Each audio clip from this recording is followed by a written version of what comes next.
But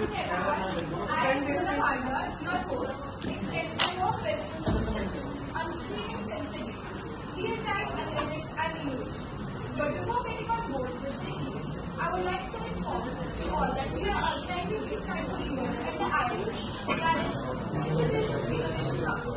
This was established on 21st February 2018 at GIF Vasanthpur.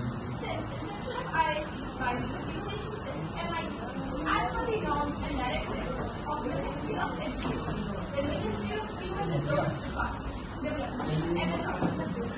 It is established to engage a large number of attendees, students and staff in various innovation and entrepreneurship-related activities, such as hackathons, leadership talks, ideation, workshops, seminars in IPR, entrepreneurship, and other competitive events to enhance the innovation and entrepreneurship ecosystem in the institute.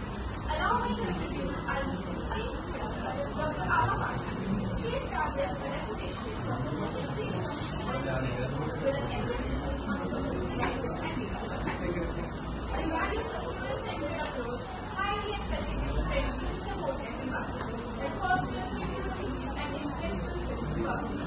She is dedicated to preparing students for successful careers and provides research mentors that results in significant contributions to the academic career. She actively supports interdisciplinary learning and makes connections, theory and practical aspects. Participates on college committees, demonstrating good administration and leadership. Her commitment to academic achievement and personal growth are most special. Let's express our gratitude to our participants present and for valuable insights. We now without further delay, let's welcome back to your podcast.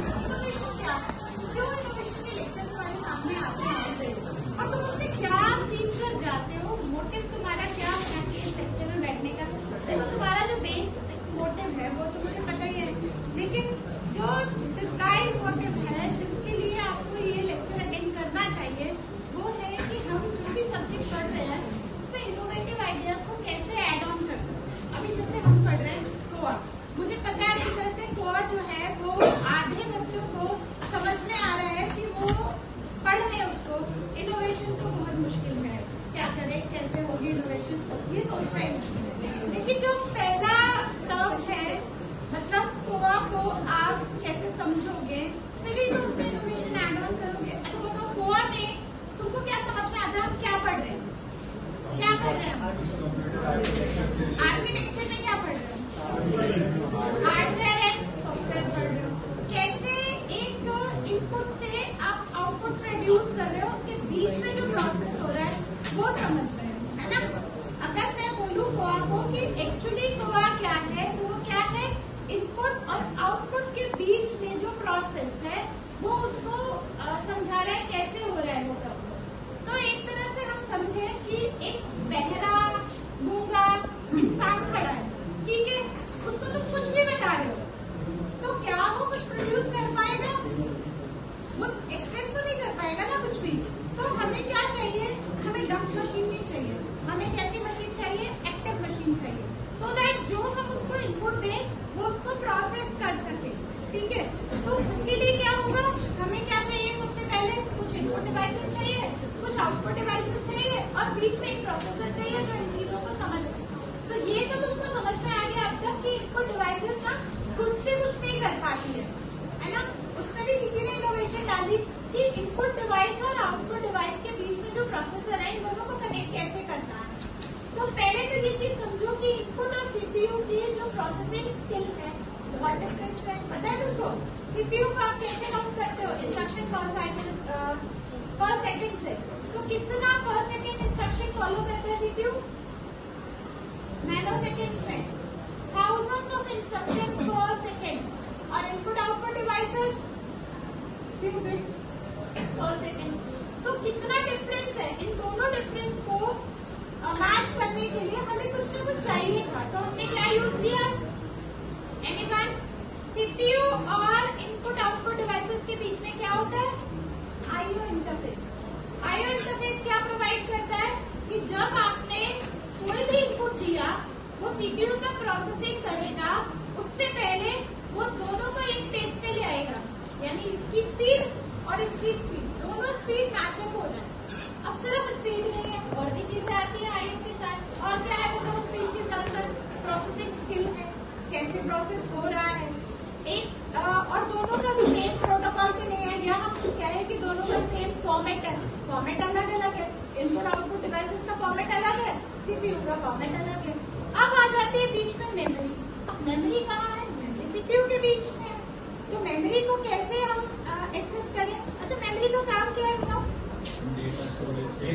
Storage का काम है memory का। फिर system को start कौन करेगा? भाई RAM ROM के अलावा और मेमोरीज भी है, रजिस्टर्स भी मेमोरीज में आते हैं। क्या काम है इनकी प्रोसेसिंग के? भाई अगर कोई भी काम करना है उसके लिए यहाँ तो कुछ होना चाहिए। कौन कर रहा है? रोज कर रहा है, आपका रूटीन प्रोसेस देख रहा है। फिर जो रोज की एक्सेस है वो कौन देख रहा है? रैम देख रहा है। तो अब यहाँ पे हम आज इनोवेशन आइडिया लेके आए हैं मेमोरीज के साथ। तो मेमोरीज में जो टर्म तुमने जनरली सुनी है, तो पहले तो हम मेमोरी हायरार्की ले लेते हैं। ये भी एक इनोवेटिव आइडिया था मेमोरी हायरार्की का, कि मेमोरी को हम कैसे असेंबल करें। ठीक है, तो सोचा कि मेमोरी को हम कैसे भी रख सकते हैं ना, इधर रैम लिख दो, इधर रोम लिख दो, इधर कैशे लिख दो, रजिस्टर। फिर किसी को इनोवेटिव आइडिया आया कि नहीं, इसको हायरार्की में रखते हैं। तो हायरार्की में रखने के लिए सोचा क्या आइडिया उनसे रखते हैं। तो सबसे छोटा साइज किसका बताओ? मेमोरी में सबसे अच्छा, और कैशे के अलावा रजिस्टर सबसे टॉप पे क्या है? सीपीयू रजिस्टर, और उसके बाद कैशे, फिर मेन मेमोरी, फिर सेकेंडरी, फिर स्टोरेज। सेकेंडरी में स्टोरेज आती है कि रैम रोम आती है? क्या आता है सेकेंडरी में? हार्ड डिस्क आती है, हार्ड डिस्क, फ्लॉपी डिस्क, फिर मैग्नेटिक डिस्क नहीं हो गई है, तो मैग्नेटिक टेप हो गई, है ना। तो अब ये हायरार्की जब हम मेंटेन कर रहे हैं तो हम क्या कर रहे हैं? फिर सबसे हाईएस्ट स्टोरेज। तो रजिस्टर में कितनी स्टोरेज है? क्यूबिट्स की, पर रजिस्टर उतने ही एक्टिव है। और सबसे नजदीक कौन है सीपीयू के? रजिस्टर। इनसाइड सीपीयू रजिस्टर तो वही रहते हैं, फिर कैशे उसके और नहीं रहते। ठीक है, फिर बाकी मेमोरीज उससे और फार होती चली जाती है। सेकेंडरी स्टोरेज डिवाइसेस को बाद में जब भी आप जरूरत पड़ती है उसको ऐड ऑन कर सकते हैं, रिमूव कर सकते हैं। तो फर्स्ट इनोवेशन आइडिया जो है,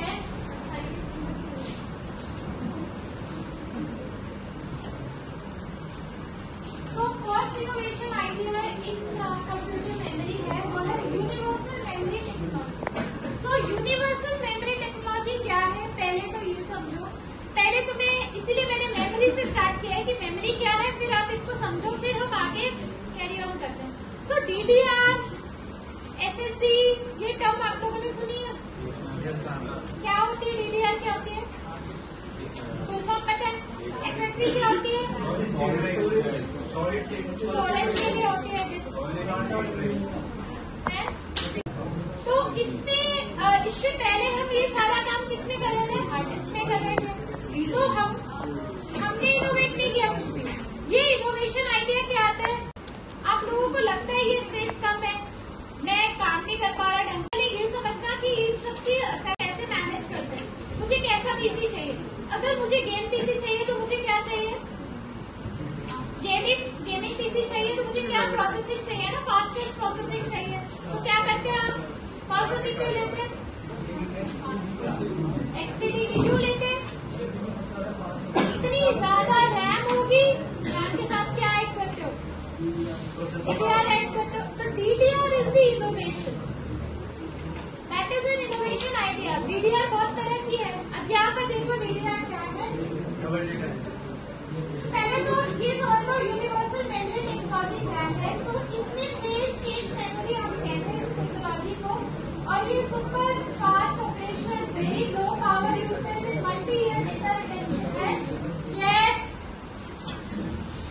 ठीक है, मैंने तुम्हारी गेमिंग की बात कर ली, इसका मतलब थोड़ी आप गेम स्टार्ट कर दोगे, है ना। गेम नहीं पढ़ना, पढ़ना क्या है? इनोवेशन इन मेमोरी पढ़नी। First innovation is universal memory technology, इस पे काम चल रहा है और कुछ हद तक इसमें काम हो चुका है, ठीक है। तो यहाँ पर है साइंटिस्ट है develop new molecules such as GSP 467 super latest structure the advance of breath of universal memory. अभी तक आपने यूनिवर्सल कोड सुना था। यूनिवर्सल कोड का क्या मतलब होता है? यूनिवर्सल कोड कितने बच्चों ने सुना है यूनिवर्सल कोड? और वो क्या होता है? यूनिकोड सुना है ना? क्या होता है यूनिकोड? एनीवन, क्यों इसको यूनिकोड कहते हैं? नहीं पता यूनिकोड को यूनिकोड क्यों कहते हैं? क्योंकि वो यूनिक होता है मैम, क्योंकि वो यूनिक होता है। अस्काई सुना है तुमने? अस्काई कितने बिट का होता है? 8 बिट, 16 बिट। क्या है अस्काई कोड? क्या है बताओ? जब तुम यही चीजें समझो कंप्यूटर्स के लिए बीसीडी या अस्काई आप यूज कर रहे थे, तो उसमें क्या कर रहे थे? बीसीडी या अस्काई में एक लिमिटेड बिट्स यूज कर रहे थे। अगर मैं अस्काई को लूं तो फ्यू स्पेशल कैरेक्टर आप यूज कर रहे थे, फिर नंबर्स, फिर आप कैपिटल लेटर्स, उसके बाद स्मॉल लेटर्स, इतना ही यूज कर पा रहे थे। उतना ही स्पेस था उसमें और आप स्टोर ही नहीं कर सकते थे क्योंकि 8 बिट का था। तो 4 बिट तो जोन कोड होता था और 4 बिट इसमें डेटा के लिए होता था।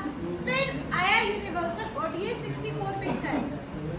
तो अब क्या हुआ कि अब कंप्यूटर्स में आप मल्टीपल लैंग्वेज को अटेन कर सकते हैं। लाइक चाइनीज भी आ गई कंप्यूटर्स में, हिंदी, मराठी।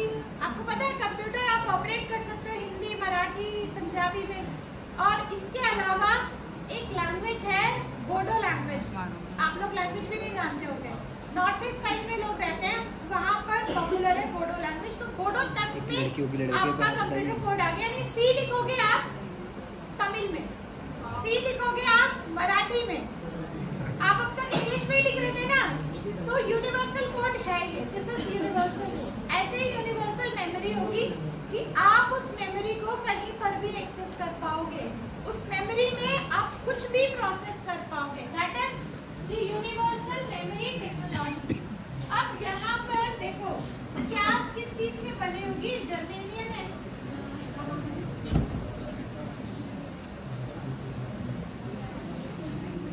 मटेरियल है जर्मेनियम, एंटीमोनी एंड टेरियम। सो ये स्टार लेयर में बना है और ये राम के ऊपर डिजाइन हुआ है। यस, नहीं बता रहा, नहीं पढ़ना, छोड़। अब रैम और डीडीआर मुझे लगता है तुम लोगों को अच्छे से पता है। बताओ जनरेशन, बताओ डीडीआर की कितनी जनरेशन पता है? डीडीआर 1, 2 सुना है? डीडीआर 5 तक सुना है? डीडीआर 5 की पावर बताओ कितनी कैपेसिटी है डीडीआर 5 की? किसके पास है? डीडीआर 3, डीडीआर 2, 1, 4, 5 में कितनी कैपेसिटी है बताओ? क्यों? अच्छा, कहाँ पे इंस्टॉल होता है? देखा है कभी मेमोरी? मदरबोर्ड पे कहाँ इंस्टॉल होता है? रैम कहाँ होता है? कभी देखा है? आप खुद भी इंस्टॉल कर सकते हो। कई बार आपके मदरबोर्ड में स्पेशल स्लॉट होता है जहाँ पर आप एक्स्ट्रा रैम को स्टोर कर सकते हो। फिर वहाँ रैम नहीं लगती, क्या लगती है वहाँ पे? DDR RAM. तो क्या वो करता है? प्रोसेसिंग को स्पीड अप कर देता है। ठीक है, जब आप मेमोरी पढ़ रहे हो, आप जनरल मेमोरी को ठीक से नहीं पढ़ पा रहे हो, फिर डीडीआर क्या बताओ है? तो डीडीआर डेवलप हुई थी, वोलेटाइल मेमोरी है 2025 में। Its innovation includes higher density, faster data transfer rate and greater power efficiency, advance error correction, high bandwidth memory. So HBM इसके लिए टर्म यूज हुई है। are also emerging to increase reliability and meet demands for AI, machine learning and data centers। तो कितने बच्चे ऐसे हैं जो मशीन लर्निंग AI में काम करते हैं? तो जब आप मशीन लर्निंग पे काम करते हो या आप कोई डेटा मशीन ट्रेन कर रहे हो कोई डेटा, तो ट्रेनिंग के टाइम में क्या होता है कि आपका जो सिस्टम होता है, प्रोसेसर होता है, वो स्लो हो जाता है। कितने लोगों ने फेस किया है? कभी किसी ने कोई डेटा लर्न ट्रेन किया है मशीन लर्निंग में? कभी नहीं। एआई का कोई फीचर यूज किया है अपने सिस्टम में? आप फोन में चलो, आप सिस्टम छोड़ो, आपके फोन में मेटा एआई है। आप जब उसका फीचर यूज करते हो तो क्या होता है? स्पीड अप हो जाता है, आपका सिस्टम हैंग हो जाता है। हैंग क्यों होता होगा? प्रोसेसर उसको सपोर्ट नहीं करती, मेमोरी उसको सपोर्ट नहीं करती। तो उसके लिए हम क्या इन्वेंट कर रहे हैं? तुम यहाँ से वहाँ भागते रहो, बस कभी आगे बैठो पीछे बैठ जाते हो। हाँ, हो गया ना काम करना इधर ही है। तो अगर आपको एआई यूज करना है तो आप डीडीआर ट्रेंड को फॉलो कर सकते हैं। तो डीडीआर में यहाँ पे चैप्टर है रैंडम एक्सेस मेमोरी जो कंप्यूटर शॉर्ट टर्म, फिर इन्होंने रैंडम एक्सेस मेमोरी समझाना शुरू कर दिया है। मेरे ख्याल से आपको पता ही है क्या फंक्शन होता है रैम के। रैम दो टाइप की है, एसरैम एंड डीरैम। एसरैम और डीरैम में क्या फर्क है? Static and dynamic. तो क्या फर्क है स्टैटिक एंड डायनामिक में? क्या है? डायनामिकली फास्ट होती है, स्टैटिक डायनामिक फास्ट होती है, स्टैटिक स्लो होती है। रीजन पता है क्यों स्लो होती है, क्यों फास्ट होती है? तो स्टैटिक और डायनामिक में क्या डिफरेंस पता है तुम्हें?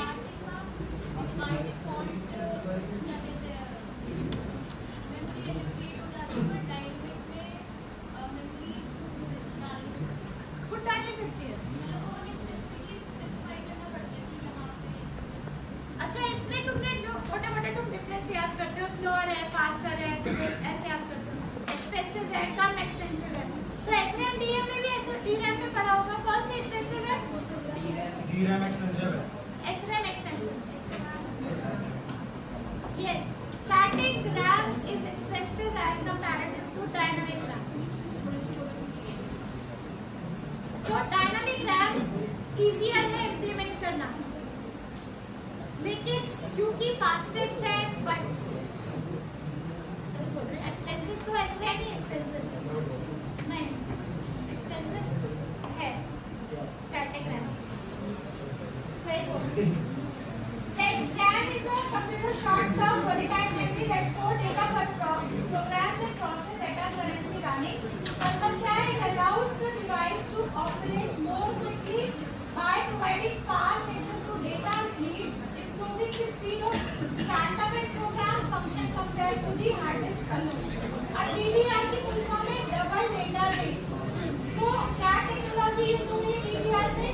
DDR RAM transfers data on both the rising and falling edges of the cloud signal, which efficiently double the data transfer rate compared to older single data rate memory. तो अगर मैं RAM की बात करूँ तो वो single rate memory है, DDR double data rate memory है। So ये आपको ये टेक्नोलॉजी है इसकी। then benefit क्या है? This makes DDR RAM a faster and more efficient memory, which this technology makes it crucial for demanding application like gaming, video editing and AI workflow. Then what are the generation? So आपने DDR5 तक सुना है, यहाँ पर भी DDR5 तक ही given है। इससे आगे की इनोवेशन अभी प्रोसेस में है। So DDR3, DDR4 and DDR5 ये इसकी जनरेशन है। Each subsequent generation is faster than for last. For example, DDR5 is latest generation designed for next generation tasks and capable of speeds up to exceeding 96,000 megahertz. Can you understand what is 96,000 megahertz? 2 की power में क्या होगा इसका? 96,000 megahertz. आपने अभी तक memory कितने आज तक सुनी है? आपके सिस्टम में अगर मैं पूछूं रैम आप काउंट कर रहे हो तो कहाँ तक काउंट कर रहे हो रैम? कितनी रैम होती है? 256। कितनी रैम होती है? 1 GB की होती है रैम? कितनी रैम? 4 GB की रैम होती है? 8 GB की रैम होती है। कौन से प्रोसेसर में? रैम होती है, हार्ड डिस्क होती है। DDR की जो नेमिंग कन्वेंशन है वो इस तरह से दी हुई है। DDR6 फोन में लगा रहता है। क्या DDR8 ढूंढ रहे हैं? फोन बंद कर ले। बता रहे गेस्ट लेक्चर है, कुछ भी है, फोन में अभी भी कैप्चर कर सकते हो। हाँ, वोलेटाइल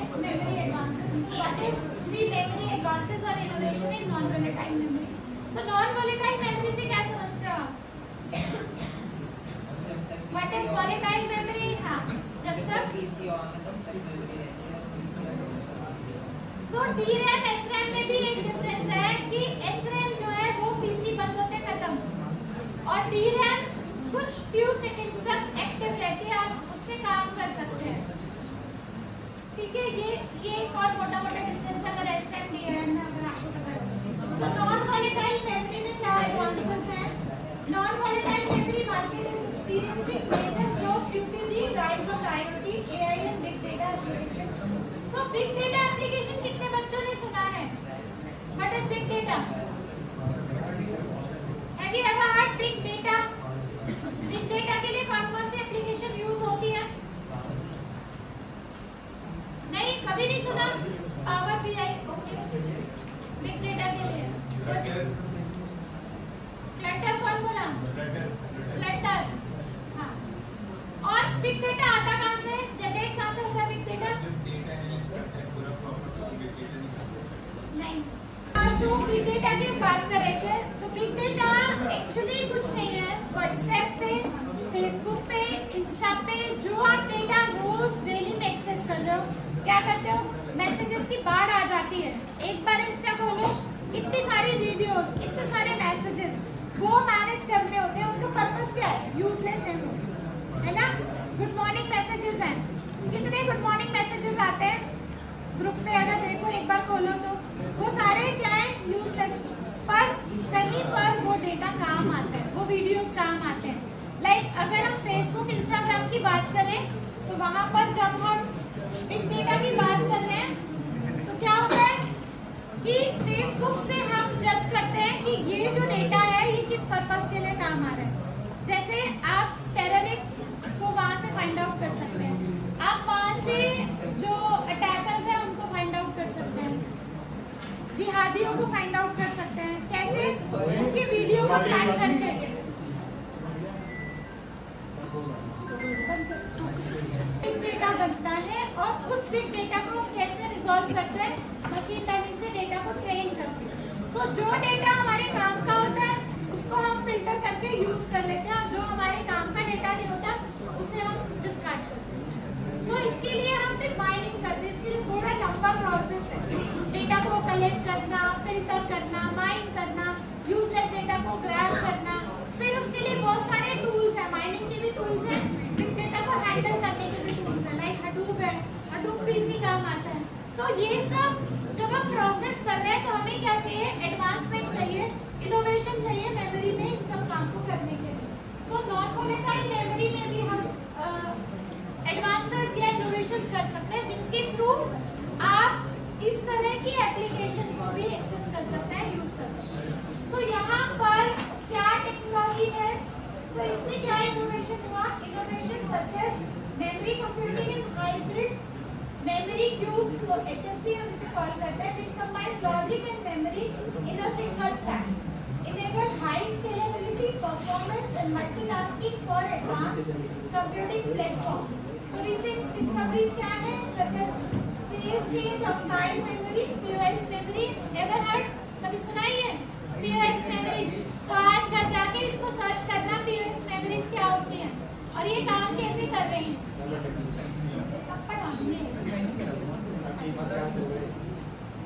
ठीक है।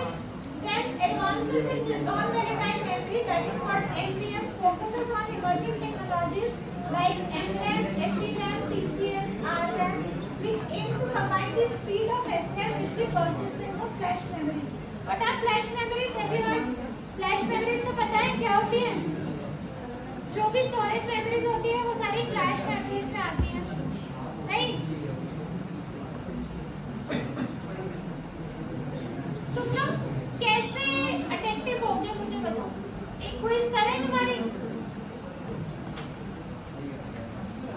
देन ये इमर्जिंग टेक्नोलॉजीज हैं मेमोरी की, MRAM है that is magnetic random access memory, FVRAM है that is ferromagnetic random access memory, then TCM है फेज चेंज मेमोरी। ये तीनों हम अभी पढ़ के आ चुके हैं।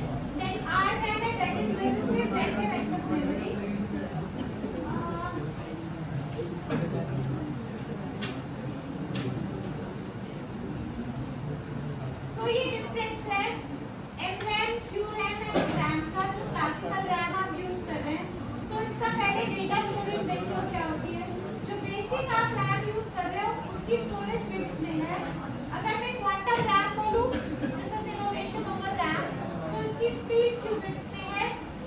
इसकी जो ऑप्टिकल कंट्रोल मेम्ब्रेन है इसकी मैग्नेटिक स्टेट्स में है, यानी ये मैग्नेटिक वेव्स के अकॉर्डिंग काम करता है। देन डेटा मैनिपुलेशन है, इसमें इलेक्ट्रिक सिग्नल्स के थ्रू है, इसमें क्वांटम ऑपरेशंस है। क्वांटम टर्म सुनी है? What is quantum? Quantum trend सुनी है आपने? एक एक्सपेरिमेंट हुआ था कुछ दिन पहले, साल पहले। उस एक्सपेरिमेंट में क्या था कि जो सबसे स्मॉलेस्ट यूनिट है दैट इज एटम, एटम को फाइंड आउट करने के लिए एक स्पेसिफिक मशीन बनाई थी। नाम पता है उस मशीन का क्या था? एटम। एक बहुत लार्ज मशीन डिजाइन हुई थी जो हजारों फीट जमीन के नीचे लगाई गई थी एटम को फाइंड आउट करने के लिए। The smallest unit. बिल्कुल नहीं पढ़ते न्यूज, इसको सर्च करना। और उसके बाद जब वो मशीन चलाई तो मशीन सिर्फ 1 सेकंड के लिए चली थी और उसमें जो स्मॉलेस्ट एटम जो फाइंड आउट हुआ था that was a sound of Om.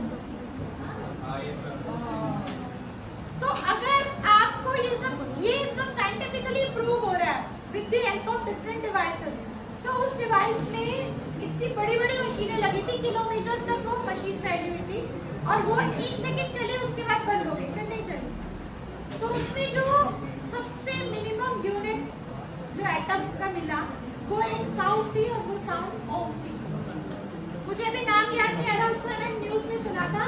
तो ये इनोवेशंस है, ये क्रिएटिविटी है जो हम फाइंड आउट कर रहे हैं। क्या आपको पता है कि ह्यूमन बॉडी का जितना भी पार्ट है, कोई भी पार्ट आप आर्टिफिशियली डिजाइन कर सकते हो जो अपने आप ग्रो हो।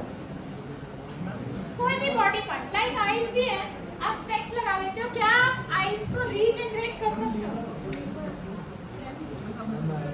सेल बना है, बन गया ह्यूमन बॉडी का, क्लोन तो बन गया। आप अच्छा बताओ कितने क्लोन बने आपको पता है? किस किस चीज के क्लोन बने? एनिमल्स के बने। कौन सा अभी आपको रिसेंट पता है? शीप का तो बना है, किसका? उसका बन गया। ये मुझे कहाँ बने? सो ये सारी इनोवेशन भी टाइम के अपने आप ऐड ऑन हो गई। तो आप जब तक बेसिक नहीं समझोगे जो आप अभी कर रहे हो, यानी आप बीसीए में हो, बीसीए में जो पढ़ रहे हो, तो आप इनके बेसिक्स नहीं समझोगे तो आगे कैसे मूव ऑन करोगे? हायर टेक्नोलॉजी, इनोवेटिव टेक्नोलॉजी कैसे लर्न करोगे, है ना? तो ये है लाइट के थ्रू हम इसे मैनिपुलेट कर रहे हैं। डेटा मैनिपुलेशन लाइट के थ्रू हो रहा है। इसमें क्वांटम टेक्नोलॉजी, वो मशीन भी मुझे इसलिए याद आई कि इसमें क्वांटम टेक्नोलॉजी यूज हुई थी एटम को फाइंड आउट करने के लिए। देन अंडरलाइंग प्रिंसिपल्स, तो इसमें मैग्नेटिज्म है, देन ये क्वांटम मैकेनिक्स है, इसमें क्लासिकल फिजिक्स है, रीड एंड राइट। वो क्वांटम थ्योरी है, क्वांटम थ्योरी टेक्नोलॉजी वो एटम में फाइंड करने के लिए बोल रहे हैं ना, क्वांटम थ्योरी है। हाँ उसके थ्रू हुई थी। तूने देख लिया? मैंने पढ़ा हुआ है। मशीन का नाम पता? मुझे मशीन का नाम याद नहीं आ रहा। उसमें डायरेक्ट एक्सरे शायद मारी जाती है पॉइंट पे, लेकिन पीछे से उसके थ्रू होता है। नहीं, बहुत पावरफुल मशीनें थी, जनरेटर्स भी बंद हो रही थी। 1 साल पहले की बात है मेरे ख्याल से। उसमें एक मशीन होती है, मतलब जैसे कैथोड ट्यूब की तरह होते हैं ना पहले, यहाँ से वाइड होती है, यहाँ से लंबी होती है, और एक पार्टिकल को ना यहाँ पे पॉइंट आउट किया जाता है, उसके ऊपर एक्सरेज मारी जाती है कंटिन्यूसली। उसके ब्लास्ट के बाद वो फाउंड होता है। वो मेरे ख्याल से फाइंड हो गया था। हाँ, फाउंड हो गया। स्मॉलेस्ट पार्टिकल जो था एटम का, वो भी था ना, साउंड थी, that was sound. Then memory for AI and edge computing, ये भी एक इनोवेशन है। अच्छा, एज कंप्यूटिंग किस किस को पता है? पता क्या होती है एज कंप्यूटिंग? अच्छा, एज कंप्यूटिंग सुना है तुमने? क्लाउड सुना है? क्लाउड कंप्यूटिंग क्या होता है? अटेंडेंस मुझे भी दिख रहा है, मेरे पास कंप्यूटिंग क्या होता है?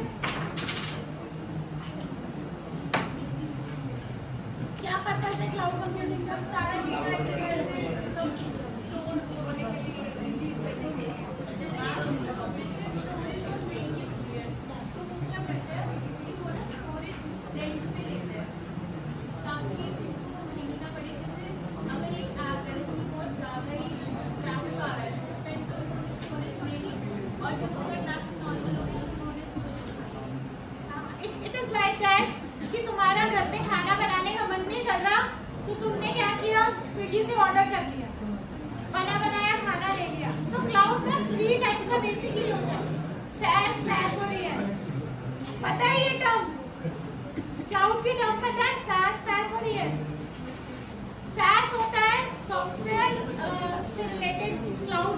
सो SaaS में क्या होता है, आपने क्या किया, आपने अपना रॉ मटेरियल ले लिया, ठीक है, और आपने किसी को दे दिया और बोला कि मुझे ये मटेरियल बना के दे दो। लाइक आपने किसी से कार बोरो कर ली और उसके बदले में आपने उसे कुछ पे कर दिया, दैट इज SaaS। आप क्या कर रहे हो, सॉफ्टवेयर को एक्सेस कर रहे हो क्लाउड पे। क्लाउड क्या है, एक्चुअली एक वर्चुअल मेमोरी है। जब आप मेमोरी पढ़ रहे हो तो आपको क्लाउड भी पता होना चाहिए। ये वर्चुअल मेमोरी है जो एक जगह पर डेटा को स्टोर कर रही है। आपने सुना है कभी आपके कंप्यूटर की, फोन की मेमोरी फुल हो जाती है? रीजन क्यों फुल हो जाती है? आपके फोन की मेमोरी क्यों फुल हो जाती है? सिस्टम की मेमोरी क्यों फुल हो जाती है? क्योंकि हम कैसे रिकॉर्ड करते हैं। इसका मतलब बल्क में डेटा स्टोर कर रहे हो ना, तो आपकी मेमोरी फुल हो गई। लेकिन अगर यही तुम क्लाउड में करोगे तो क्या होगा, डेटा आपके फोन में नहीं, कहाँ जाएगा, क्लाउड में जाएगा। एक लिमिट तक फ्री है। नहीं, मैं फ्री नहीं हूँ। आपके जो भी इनकमिंग है, जो भी आप रिचार्ज करा रहे हो, उसमें आपका डेटा, क्लाउड का डेटा भी आप उसमें एक्सेस करते हो। और फ्री कुछ भी नहीं होता ये। मैम अगर क्लाउड फ्री हो गया तो बारिश नहीं होगी? वो क्लाउड सीडिंग से होती है, बारिश क्लाउड सीडिंग से होती है। अच्छा, क्लाउड सीडिंग किस किस को पता है? तुमको पता है दिल्ली में क्लाउड सीडिंग हुआ था? किस किस को मालूम है? फेल तो पता है तुझे हो गया था। कैसे, क्या टर्म होगी क्लाउड सीडिंग की?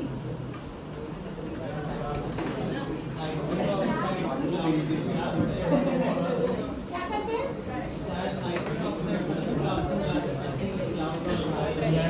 लेंस हो जाए क्लाउड, फिर उसके बाद अटैच करते हैं उसमें किसी रे से, सो दैट वो फिर डिस्ट्रीब्यूटेड हो जाता है। और बाकी बिल्कुल फेलियर नहीं था मतलब क्लाउड सीडिंग से बारिश हुई थी, बट स्पेसिफिक एरिया में जहाँ पे क्लाउड हो पाए।